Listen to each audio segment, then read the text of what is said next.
Assalamualaikum warahmatullahi wabarakatuh. Nama saya Sanara Sasemila dengan NIM 23142164. Yang terhormat kepada Ibu Irmatul Hasanah MSI, di sini saya ingin memenuhi tugas statistika deskriptif. Saya akan menjelaskan tentang aturan empiris. Aturan empiris adalah prinsip statistik yang digunakan untuk menggambarkan distribusi data dalam bentuk distribusi normal atau juga dikenal sebagai kurva lonceng.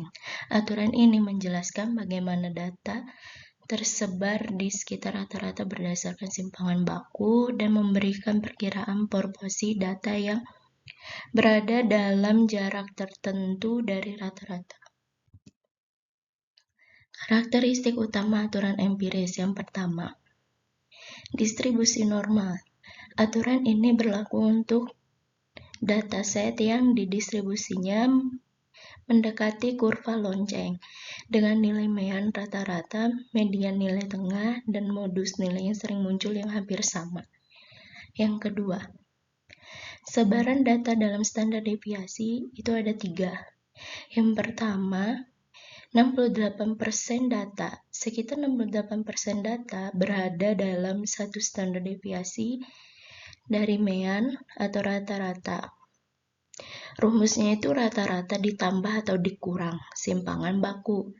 Yang kedua, 95% data, sekitar 95% data berada dalam 2 standar deviasi dari mean atau rata-rata. Rumusnya itu rata-rata ditambah atau dikurang 2 kali simpangan baku. Yang ketiga, 99,7% data, sekitar 99,7% data berada dalam 3 standar deviasi dari mean. Rumusnya itu rata-rata ditambah atau dikurang 3 kali simpangan baku. Yang ketiga, simetris. Aturan ini menunjukkan distribusi data yang simetris, dengan mayoritas data terkonsentrasi di sekitar mean dan jumlah data menurun secara eksponensial saat menjauh dari mean. Yang keempat, praktis untuk analisis cepat. Aturan empiris sering digunakan dalam analisis data untuk memperkirakan sebaran dan penyimpangan data tanpa memerlukan perhitungan rinci. Yang kelima, anomali dan outlier. Data di luar 3 standar deviasi X dikurang rata-rata lebih dari 3 simpangan baku dianggap sebagai outlier atau kejadian langka dalam distribusi normal. Contoh aturan empiris. Sebagai bagian dari program jaminan kualitasnya, perusahaan baterai Autolite melakukan pengujian pada masa pakai baterai tertentu. Rata-rata masa pakai baterai adalah 19 jam. Masa pakai baterai mengikuti distribusi normal dengan standar deviasi 1,2 jam. Berikut adalah pertanyaan-pertanyaan yang terkait. Itu ada 3. Yang pertama, sekitar 68% baterai memiliki masa pakai di antara berapa nilai. Yang kedua, sekitar 95% baterai memiliki masa pakai di antara berapa nilai.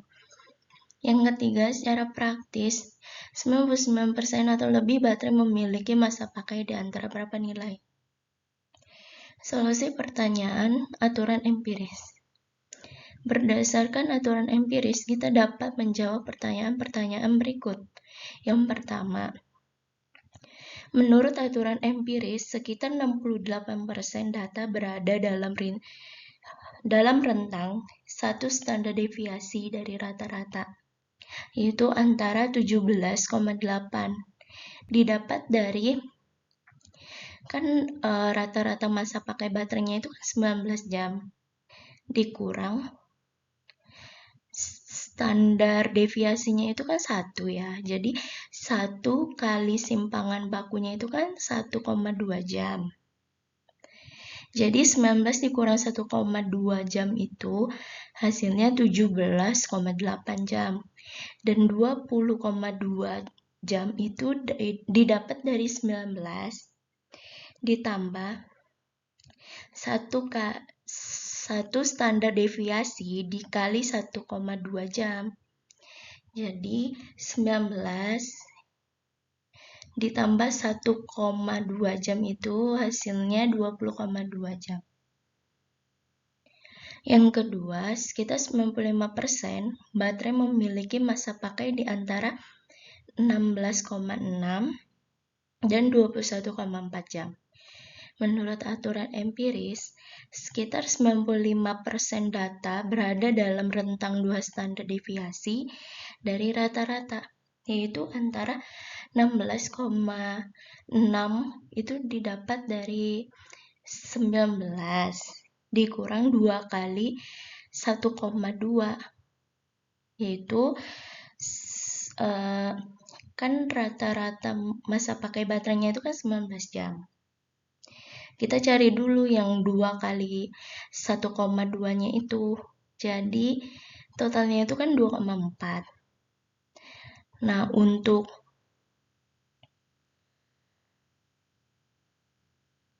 rentan masa pakai baterai di antara berapa nilainya itu kan 19 dikurang 2,4. Jadi hasilnya 16,6 jam. Dan 21,4 itu didapat dari rata-rata masa pakai baterai kan 19 jam. Ditambah 2 kali standar deviasi dikali 1,2 simpangan baku. Jadi kita nyarinya itu yang 2 kali 1,2 dulu. Jadi hasilnya kan 2,4. Nah, 19 ditambah 2,4 itu kan hasilnya 21,4. Nah, yang ketiga, secara praktisnya itu kan 99% atau lebih baterai memiliki masa pakai di antara 15,4 dan 22,6 jam. Nah, menurut aturan empiris secara praktis, itu kan 99% atau lebih data berada dalam rentang 3 standar deviasi dari rata-rata, yaitu antara 15,4 itu didapat dari rata-rata masa pakai baterainya itu kan 19 jam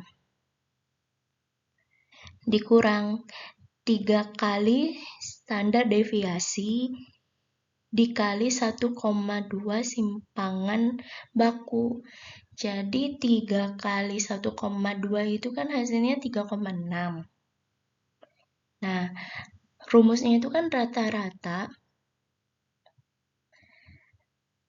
ditambah 3 kali simpangan baku. Jadi 19 dikurang 3,6 itu hasilnya 15,4. Dan 22,6 itu didapat dari rata-rata masa pakai baterainya itu kan 19 jam. Ditambah 3 kali standar deviasi dikali 1,2 simpangan baku. Jadi kita cari dulu yang 3 kali standar deviasi dikali 1,2 simpangan baku itu kan 3,6. Jadi kenapa hasilnya itu bisa 22,6 itu didapat dari rata-rata ditambah 3 kali standar deviasi dikali 1,2 simpangan baku. Jadi 19 ditambah 3,6 hasilnya 22,6. Nah, untuk penjelasan dari kurva lonceng ini, itu yang pertama kan standar deviasi pertama itu kan 68%. Nah, yang standar deviasi yang kedua itu kan 95%, dan standar deviasi seluruhnya atau secara praktisnya itu kan 99,7% atau lebih. Jadi untuk mencari skalanya, yang pertama itu rata-rata dikurang 3 kali standar deviasi dikali 1,2 simpangan baku. Jadi 3 kali 1,2 itu kan 3,6. Nah, untuk mencari titik skala rata-rata masa pakai baterai itu 19 dikurang 3,6, hasilnya 15,4. Nah, untuk skala yang kedua 19 dikurang 2 standar deviasi dikali 1,2 simpangan baku. Jadi kita cari itu yang 2 kali standar deviasi dikali 1,2 simpangan baku itu kan hasilnya 2,4. Nah, jadi untuk skalanya sendiri berarti 19 dikurang 2,4, jadi hasilnya 16,6. Nah, untuk skala yang ketiga itu kan rata-ratanya 19 dikurang 1 standar deviasi dikali 1,2 simpangan baku. Jadi 19 dikurang 1,2 itu hasilnya 17,8. Nah, untuk yang skala keempat itu kenapa bisa 19,0? Jadi itu udah ditentuin skala yang keempatnya itu sesuai sama rata-ratanya, yaitu 19,0. Nah, untuk yang kelima, untuk skala yang kelima itu kan rata-ratanya kan 19 ditambah 1,2, jadi hasilnya 20,2. Nah, untuk yang skala ke-6 itu 19 ditambah 2 standar deviasi dikali 1,2 simpangan baku, itu jadi kan 2 kali 1,2 itu kan 2,4. Nah, 19 ditambah 2,4 itu hasilnya 2. Oh, maaf, salah. Jadi yang ke-6 itu 20,2. Jadi rata-ratanya itu kan 19. 1 standar deviasi dikali 1,2 kan hasilnya 1,2. Jadi 19 ditambah 1,2 itu hasilnya 20,2.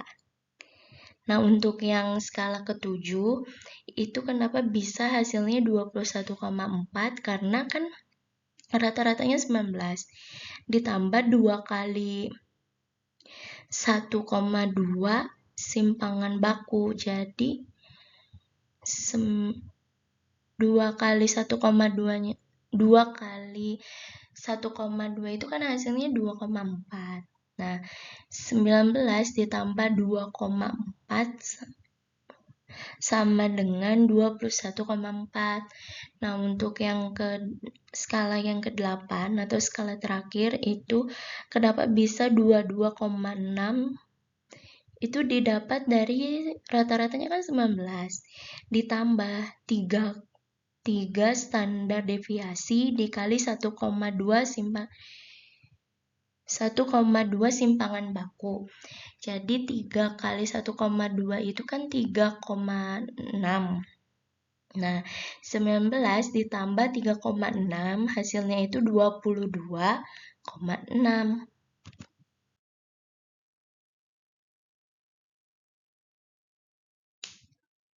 Untuk penjelas terima kasih, saya ucapkan terima kasih kepada Ibu Irmatul Hasanah MSI selaku dosen pengampu yang sudah memberikan kesempatan kepada saya untuk menjelaskan tentang contoh aturan empiris. Saya akhiri penjelasan saya. Wassalamualaikum warahmatullahi wabarakatuh.